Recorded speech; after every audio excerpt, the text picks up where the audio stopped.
Hey everybody, welcome to the very first Deleted Wrestle Zone or DWZ discussion.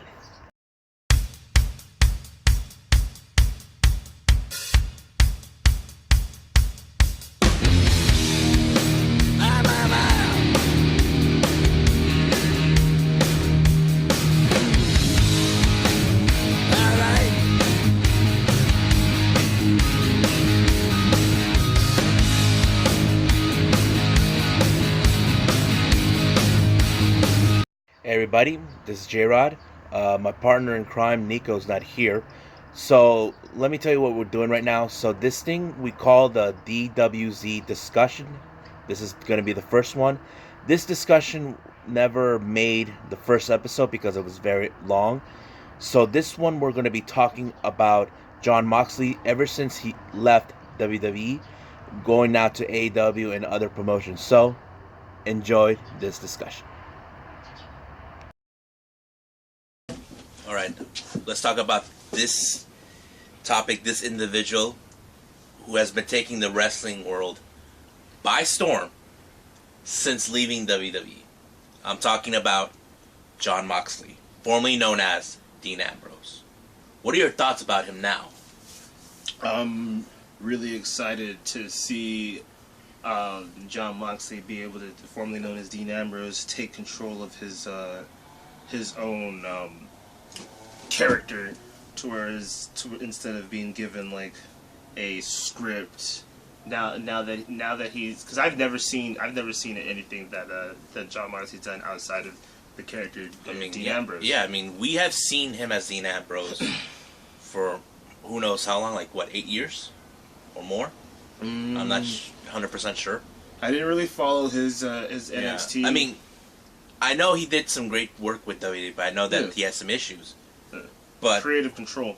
Yeah, but now he's out with this new Jon Moxley, and people thought that he was coming back to WWE as Jon Moxley. I was like, no, like this. He made it clear like countless times. But let's jump in when he made that appearance in AEW. That was a bit of surprising, but there were those that are like saying he's going. You know, Right. That's always been not a surprise. I mean, were you surprised? I was surprised that he was going to No, I wasn't surprised that he was going to AEW. I was more surprised of his debut in New Japan. That was more of a shocker. Yeah, we'll get to that in a bit. But the thing is, with him, he has more, like you said, he has more freedom of control. Yes. Which something AEW has been talking about countless times. And I feel like he found the right spot. Yeah. Where he can beat Jon Moxley, decides how he wants to go with the matches, how he wants to take his character. Not to mention his debut match at Fyter Fest, which is going to be very interesting. Even though it's not one of those big matches that I'm hype about, but I am interested to see with him versus Joey Janela. Yeah. But the big match, I think you and I can agree that everybody's hype, is him versus Kenny Omega. I mean, you're hyped for that one, right? Oh, yeah. But, yeah, let's back to the Joey Janela, Jon Moxley. I'm actually more excited for that, because ever since the first time I saw Joey Janela, which was at All In, I wanted to see more of him. Like, I want to see more of Joey Janela. I think I like his comedy. I get it. I like his style. Yeah. So not to mention his involvement with JCW, you know, another promotion. But we'll talk about. Yeah. We'll set up a day where we can talk about Joey Janela. Yeah. Which I know many people would want to talk about him. Yeah. You know, those who are not familiar or those who do. But let's continue with more of Jon Moxley. Yeah. And I know your biggest surprise, you just mentioned, his debuting in New Japan Pro Wrestling. Yeah. I mean, I didn't expect that. No. I'm sure you didn't. I don't think anybody did. But like you said, now he has the creative freedom where he wants to go. And I think... But what are your thoughts about him going after Juice Robinson for the United States Championship? They told the story pretty well. Why he, well, not that there was really a line to jump, but why he earned the title shot. They have history. They have history with being in the Indies. Not just that, but developmental. They both wanted to prove that they're, well, actually more Juice Juice was wanted to prove that he's not that young boy anymore. I thought it was a really good match. Juice cut off all his hair. Yeah. Now and then after his match with Juice, he went to Dominion to face Shota or Shota. This is the opening show. It was the opening match. I mean, what are your thoughts about that match? It was really good on both sides because it was a good booking decision to get people to pay attention to the young lions. Also, me personally, Shota is one of my favorite young lions. I see him coming out really good. Mostly because I don't really see him as like a heel or a face. I can see him being able to do either or, whatever he chooses once he gets out of being a young boy.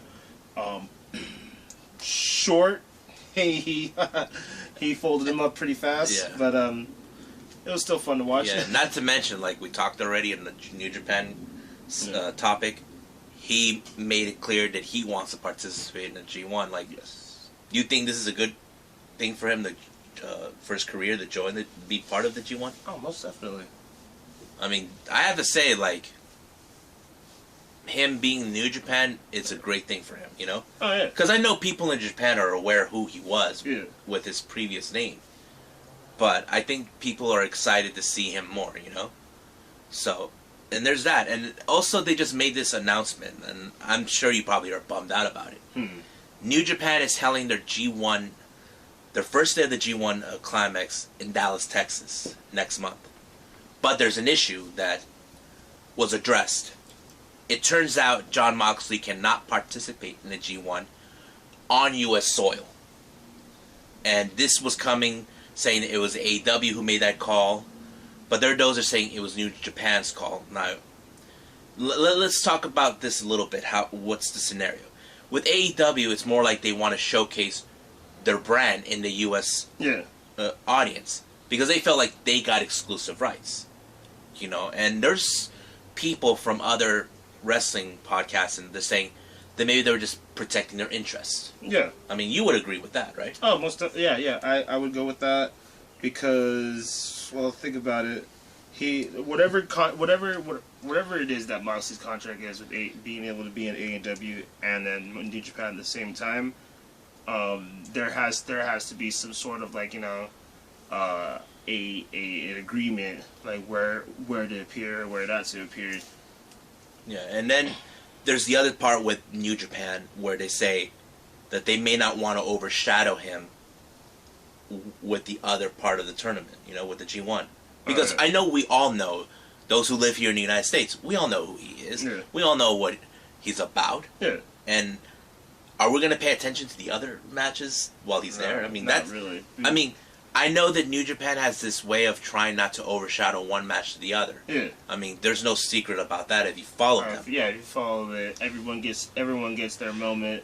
You can see a lot of that in a Bullet Club when you see Jay White hella like, you know, be supportive of when there's a Taiji Ishimori push, or when there's a Phantasmal push. Like, it's not just one person. It's like, you know, everyone has their moment, and we're seeing that right now again in Suzuki-gun with Taichi with Taichi. Yeah, and not only that, I have to say Moxley's taking New Japan by storm with this one. Oh yeah, you know, and now he's taking back. And now this part that's taking him by storm is, he said this is the first time in 2011 or no, 2008.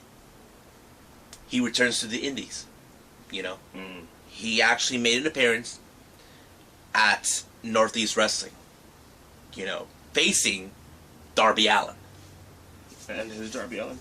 He was one of the AEW wrestlers too. The guy with the pink face. Oh, that's right. Him. I mean, that was a good match. I watched that. You know, people put it up on YouTube or Twitter or somewhere. But I saw a scene where he put Darby Allin with his hands tied behind his back.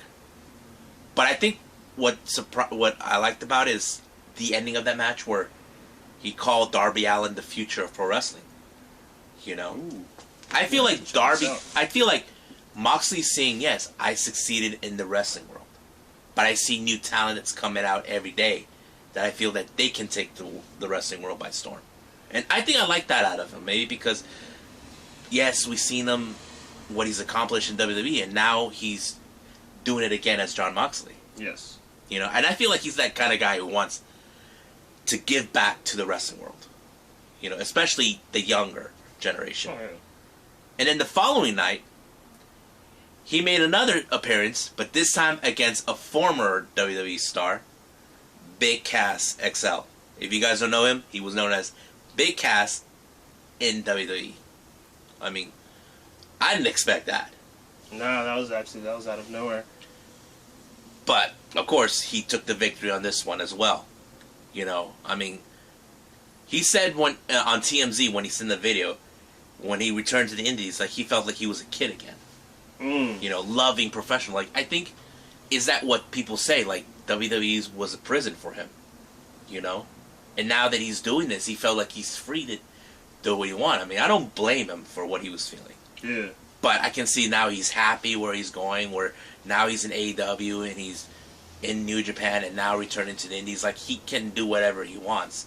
Like, he can decide who he wants to face, where he wants to face, when it's going to happen. I feel like he wants to make a statement and make wrestling what should have been from the start. Oh, yeah. You know, so, I mean, your thoughts on that, you know? My thoughts on that with Moxley having the freedom to go to these different promotions. As I've said this before, it's taking me back to like the days of the territory, but instead of just being all over the United States, it's kind of all over the world. It's on a global level, to whereas you have your superstars, everyone knows who they are, and with them going to these different promotions, you're also getting eyes on like other people and stuff. Like, it's the same way how I got into New Japan. Like, I knew who AJ Styles was, and I was all like, all right, who's Shinsuke Nakamura? And then I see New Japan, and I see their Wrestle Kingdom 10, and I was like, all right, this is awesome. Now I want to see more of this Wrestle Kingdom. Now I'm like, who's this Okada? Who's this host? It just opens up a whole new world of like professional wrestling to people that have only seen WWE, WCW, ECW. Yeah, I mean, the thing is this, is like,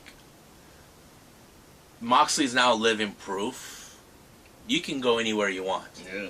You know, it doesn't matter if you're with AEW or New Japan or AAA or CMLL or MLW, whatever. But if you want to make a statement, you got to make a statement, not only for yourself, but for the fans to say, I love pro wrestling. Oh, yeah. You know, and I say I would love to see more of him, you know? I would like to see what other places he's going to go. Like, I wouldn't be surprised he would go to AAA, you know, which is something I would like to see. Would you? Oh, yeah. Oh, yeah. And what about OEW? You think he'll go? OEW? That would be fun. That would be fun to watch. Yeah, I would say for us, we would like to see him at AAA because it's a lot closer to where we are. We can see him.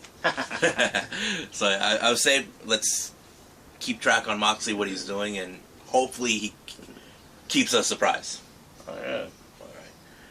Well, I hope you guys enjoyed this, but there will be more stuff like this. This is going to be the first one, so be ready for more coming up your wake very soon.